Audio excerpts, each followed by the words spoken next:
ইসলাম তুই জঙ্গি, স্বৈরাচারের সঙ্গী, ইসলাম তুই জঙ্গি, ইসলাম তুই জঙ্গি, ইসলামের ঠিকানা, ইসলামের ঠিকানা, ইসলামের চামড়া, ইসলামের চামড়া, ইসলামের জালালেরা, ইসলামের জালালেরা,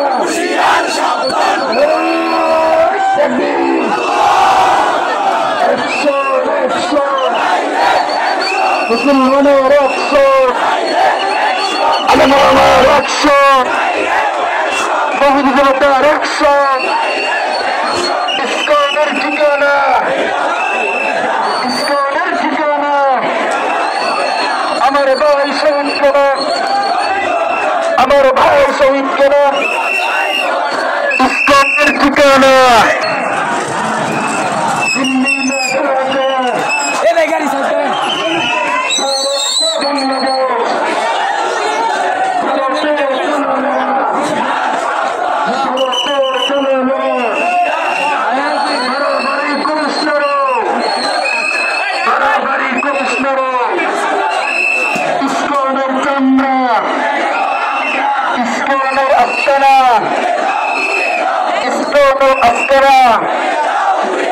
ভারতের দালালেরা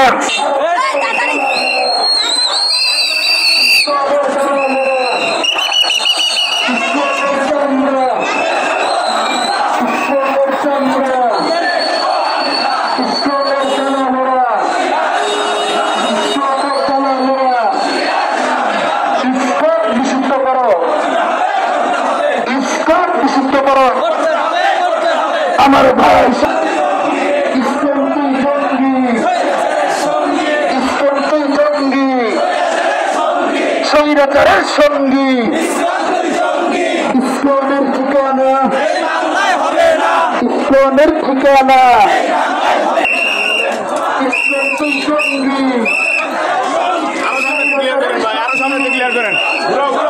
ইসলাম তুই জঙ্গি, ইসলামের ঠিকানা, ইসলামের ঠিকানা, ইসলামের ঠিকানা, ইসলামের ঠিকানা, জালালিয়ার করিস না রে, ভারতের আস্তানা, ভারতের জালালেরা, ইসলামের আস্তানা, ইসলামের আস্তানা, দিল্লি না ঢাকা, ভারত না বাংলাদেশ, ইসলাম তুই জঙ্গি, আমার ভাই শহীদ কেন, আমার ভাই শহীদ কেন, ইসলাম তুই জঙ্গি।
জঙ্গি, ইসকন জঙ্গি, স্বৈরাচারের সঙ্গী,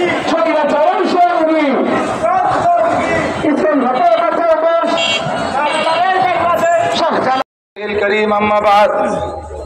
সম্মানিত তাওহীদি জনতা, আপনারা অবগত আছেন চিন্ময় দাস ইসকনের প্রধান 5 তারিখে গণমানুষের এই বিপ্লবের পরে একাধিকবার ইন্ডিয়া সফর করেছে এবং সেই সফর থেকে পলাতক অবৈধ খুনি প্রধানমন্ত্রী হাসিনার কান পড়া নিয়ে চিটাগাং থেকে ঢাকামুখী সনাতন ধর্মী মানুষের লং মার্চ করবার প্রস্তুতি নিচ্ছিল। রাষ্ট্র তার বিরুদ্ধে রাষ্ট্রদ্রোহের মামলায় এয়ারপোর্ট থেকে গ্রেফতার করেছে। রাষ্ট্রের প্রতি, সংবিধানের প্রতি সাধারণ আনুগত্য থাকলে আইনি মোকাবেলা করার দরকার ছিল, কিন্তু সন্ত্রাসী সংগঠন আইনি মোকাবেলা করতে যায় নাই। কোর্টে যখন শুনানি হলো, তাকে যখন জামিন বাতিল করে জেলখানায় প্রেরণের সিদ্ধান্ত দিলেন বিজ্ঞ আদালত, এর প্রতিবাদে ইসকন মুসলমান হত্যার এজেন্ডা নিয়েছে। আদালতের প্রাঙ্গণে একজন নবমুসলিমদের বিনা পয়সার আইনজীবী, রাষ্ট্রের একজন এপিপি আইন কুশলী, বিজ্ঞ আইনজীবী, ধার্মিক আইনজীবী জনাব সাইফুল ইসলাম ভাইকে আদালত প্রাঙ্গণে জবাই করে হত্যা করেছে। তারা মুসলমানের এই রক্ত নিয়ে আমাদের ঈমান পরীক্ষা করতে যাচ্ছে। এই ইসকন পৃথিবীর দেশে দেশে নিষিদ্ধ সংগঠন। বাংলাদেশেও ইসকনকে নিষিদ্ধ ঘোষণা করতে হবে। অনতি বিলম্বে সাইফুল ইসলামের হত্যাকারীদেরকে গ্রেফতার করে বিচারের মাধ্যমে ফাঁসির রায় কার্যকর করতে হবে। এই ইসকনের সহযোগী ভারতীয় দালাল মিডিয়া, রর দালাল প্রথম আলো, ডেইলি স্টারের ডিক্লারেশন বাতিল করে তাদের প্রকাশনাকে বন্ধ করতে হবে। উপদেষ্টা পরিষদে যারা আছেন, আমরা সহযোগিতা করতে চাই, কিন্তু মানুষের পাঁচ বলবার চেষ্টা করবেন। ফারুকীকে কারা উপদেষ্টা করলো? হত্যা মামলার আসামি বশির উদ্দিনকে কারা উপদেষ্টা করলো? ভালো মতো চালান। আওয়ামী লীগের মতো 16 বছরের স্বৈরাচার যারা আমাকে পর্যন্ত গুম করে ফাঁসির কন্ডেম সেলে রেখেছিল হেফাজতের মিথ্যা মামলায়, 1100 মামলায় বাংলাদেশের আনাচে কানাচে ইউনিয়নে 33,000 আলেম হাফেজকে আসামি করেছে। একটি রাজনৈতিক দলের শীর্ষ নেতাদেরকে বিচারের নামে জুডিশিয়াল কিলিং, বিচার বিভাগীয় হত্যাকাণ্ড করেছে। একটি বড় রাজনৈতিক দলের বহু নেতা কর্মীকে গুম করেছে, খুন করেছে, জেলে পুরে তাদেরকে জীবন বিপন্ন করে দিয়েছে। বাংলাদেশের মানুষ এটা ভুলে যায় নাই।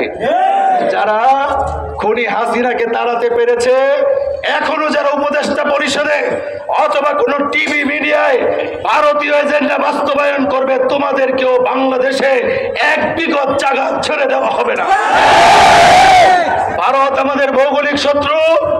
তারা পাহাড়ি যুবকদের কাছে অবৈধ অস্ত্র দিয়ে রাঙামাটি, খাগড়াছড়ি, লামাকে জুমলের নামে নতুন রাষ্ট্র করতে চায়। আমার বাংলাদেশের সার্বভৌমত্বকে বিনষ্ট করতে চায়। আপনারা দেখেছেন পূর্ণভূমি সিলেট যখন প্রয়োজন পানি পায় না, অসময়ে বন্যা দিয়ে আমাদের ফল ফসল, গবাদি পশু, বাড়িঘর ডুবিয়ে দিয়ে বিলিয়ন বিলিয়ন ডলারের ক্ষতি করে। এই বছর আবার সেই ক্ষত শুকাতে শুকাতে আমাদের নোয়াখালী, কুমিল্লায় পানি ছেড়ে দিয়ে আমাদের ভাই বোনদের বাড়িঘরকে ডুবিয়ে দিয়েছে। আমাদের পার্শ্ববর্তী জেলা ময়মনসিংহের দুবাউড়া, শেরপুর ভারতের অবৈধ বন্যায় আমাদেরকে ডুবিয়ে দিল। বড় অফিসের নামে মুসলমানদেরকে হিন্দুত্ববাদীতে ফিরে নেবার জন্য মোদী খুনি সরকার এনজিওর মাধ্যমে কোটি কোটি রুপিয়া খরচ করছেন। অতএব ভারত আমাদের ধর্মীয় শত্রু, ভারত আমাদের ভৌগোলিক শত্রু, ভারত আমাদের আধিপত্যবাদী শত্রু। ভারতের কোন দালালকে বাংলাদেশে ঠাঁই দেওয়া হবে না।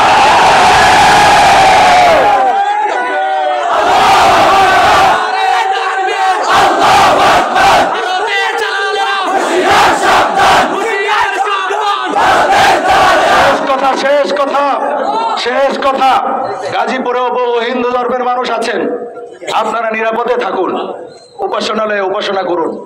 ইসকনের পোশাকে বা ইসকনের সংগঠনে কেউ যোগ দিবেন না। রাস্তায় ঘাটে বাজারে বন্দরে গ্রামে ইসকনের গেরুয়া পোশাকের কাউকে পাওয়া গেলে সেখানেই তার পথ রুদ্ধ করে দেওয়া হবে। শেষ কথা, আমাদের ধৈর্যের পরীক্ষা নিবেন না। আমরা কারবালায় রক্ত দিয়েছি,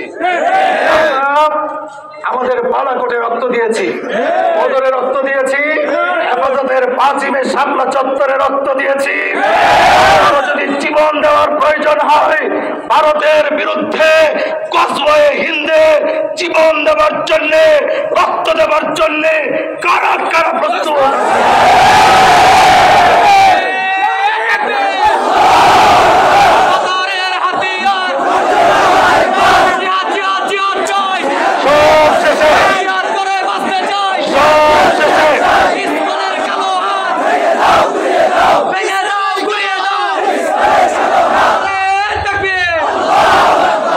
শেষে বৈষম্যহীন বাংলাদেশের স্লোগানে আমরা বাংলাদেশকে উত্তম পররাষ্ট্রনীতির মাধ্যমে আমাদের মেরুদণ্ড সোজা করে আমরা দাঁড়াবো। কারো প্রভুত্ব আমরা মেনে নেব না। যদি তা করার চেষ্টা করা হয়, আমরা যে কোনো সময় আপনাদের আহ্বান করলে ইনশাআল্লাহ আপনারা আজকের মতো বারবার রাজপথে এসে ভারতীয় সকল ষড়যন্ত্র রুখবার আহ্বান জানিয়ে আমার বক্তব্যকে শেষ করছি। আল্লাহ হাফেজ। বাংলাদেশ জিন্দাবাদ। গাজীপুরের তৌহিদি জনতা জিন্দাবাদ।